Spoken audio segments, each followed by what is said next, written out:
Bonjour et bienvenue sur la chaîne de Papier et de Rêve. Je suis Ursula et aujourd'hui je vais peindre avec vous un paysage de l'archipel de Stockholm. Après la semaine dernière où je n'avais pas beaucoup d'inspiration, cette fois-ci j'ai été bien inspirée par cette photo que j'avais prise durant une balade en bateau. On y voit donc une île avec une maison typiquement suédoise seule sur cette île. Je commence donc cette aquarelle d'une manière un petit peu différente de ce que je peux faire habituellement. J'ai masqué une partie de mon papier grâce à du scotch de peintre. Et ça va me permettre de pouvoir travailler plus humide pour tout le fond, d'avoir plus de couleurs qui se fondent et plus de douceur. Et j'utilise un gros pinceau Haké pour appliquer mes couleurs, toujours dans cet esprit d'impression, de ne pas faire trop dans le détail tout de suite et de pouvoir poser mes masses de couleurs librement et d'un seul coup.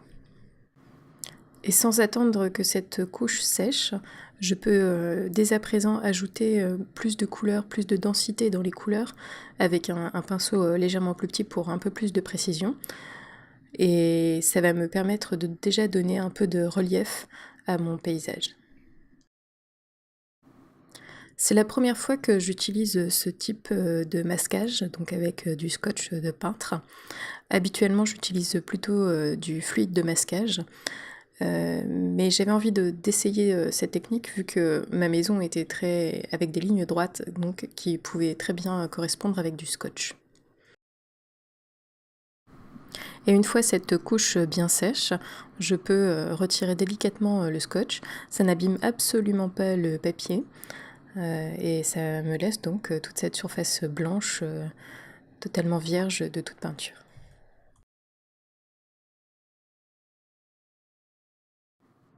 Mon but pour cette aquarelle était de peindre la végétation de cette île d'une manière expressive, sans trop rentrer dans les détails, puisque les détails, je vais les conserver pour la maison.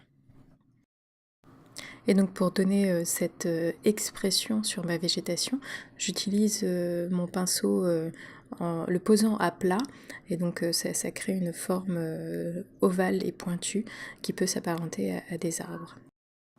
Et je pense que j'ai enlevé mon cache de scotch légèrement trop tôt car ça aurait pu m'aider dans cette partie pour ajouter de la densité de couleur au-dessus de ma maison.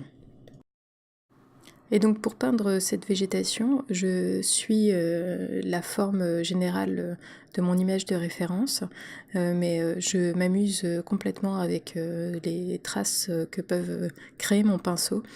Donc je ne cherche pas à détailler, mais donner une impression de densité, de végétation donc dense. Et je n'oublie pas surtout de modifier la couleur de mon verre à chaque fois que je trempe mon pinceau dans ma palette. C'est cette variation de vert qui va rendre les choses plus naturelles, qui vont donner de la dimension à la végétation.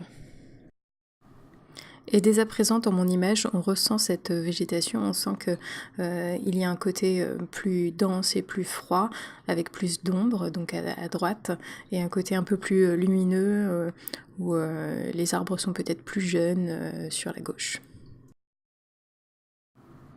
Et maintenant que toutes mes zones sont identifiées clairement, je peux donc m'attaquer à ajouter des petits détails et de la texture pour donner plus de profondeur et de relief à mon image. Et donc je vais ajouter des ombres dans ma végétation, donc comme ça on pourra avoir cette impression de soleil qui se reflète sur certaines parties et qui donc apporte des ombres à d'autres endroits. Et maintenant je peux donc commencer à m'attaquer à la maison. J'ajoute donc de la couleur sur le toit. Donc c'est un toit blanc et les zones blanches d'une peinture sont toujours un petit peu problématiques parce qu'on n'a pas envie de densifier trop les couleurs pour éviter justement de ternir ce blanc. Et donc L'équilibre entre ajouter de la couleur et laisser blanc est assez difficile à obtenir, mais mieux vaut commencer léger et ajouter un petit peu de densité si nécessaire. Et c'est en ajoutant le reste des couleurs de la maison que je vais pouvoir juger si cette partie blanche est suffisamment dense ou pas. Et je vais pouvoir rajouter de la couleur au fur et à mesure de ma peinture. Et comme cette maison était le seul élément rouge de ma composition, j'ai rajouté quelques petites bouées rouges pour faire un rappel de cette couleur à un autre endroit de mon image.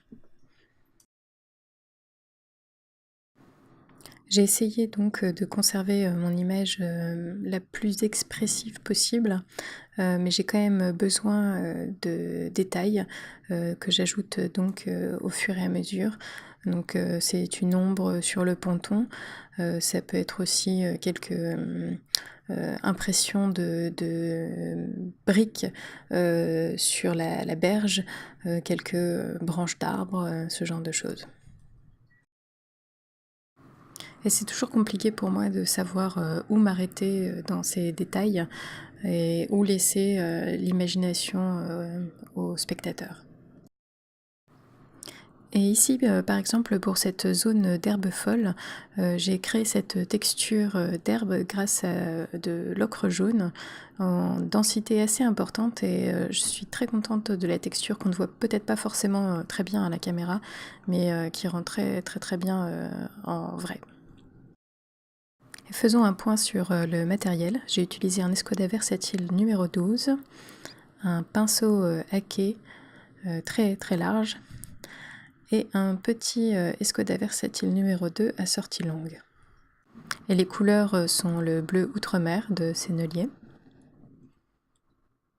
l'indigo, le Undersea Green de Daniel Smith, de l'or vert,